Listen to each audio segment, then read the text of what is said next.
नहमदुहु व नसल्ली अला रसूलिल करीम अम्मा बाद। एक साहब ने पूछा है कि इंडिया पाकिस्तान में ईद उल फित्र की सूरत हाल क्या है। जवाब अर्ज है कि 20 अप्रैल बरोज जुमेरात को इंडिया में चांद को चाहिए 3 डिग्री, बर्मा में चांद को चाहिए 2 डिग्री, बांग्लादेश में चांद को चाहिए 3 डिग्री, कराची में चांद को चाहिए 3 डिग्री, पेशावर में चांद को चाहिए 3 डिग्री, नेपाल में चांद को चाहिए 3 डिग्री और अफ़गानिस्तान भी चांद की ऊंचाई है सिर्फ 3 डिग्री। 3 डिग्री में चांद नज़र नहीं आता। इसलिए 20 अप्रैल बरोज जुमेरात को किसी हाल में चांद नज़र नहीं आएगा।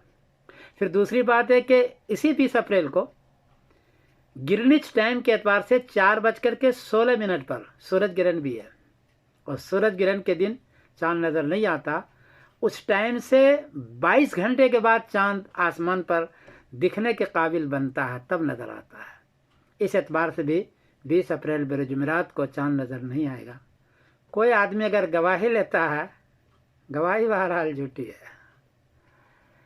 21 अप्रैल बरोज जुमा को इंडिया में चांद को चाहिए 16 डिग्री, बर्मा में चांद को चाहिए 15 डिग्री, बांग्लादेश में चांद को चाहिए 15 डिग्री, कराची में चांद को चाहिए 16 डिग्री, पेशावर में चांद को चाहिए 16 डिग्री, नेपाल में चांद को चाहिए 15 डिग्री और अफगानिस्तान में चांद को चाहिए 16 डिग्री।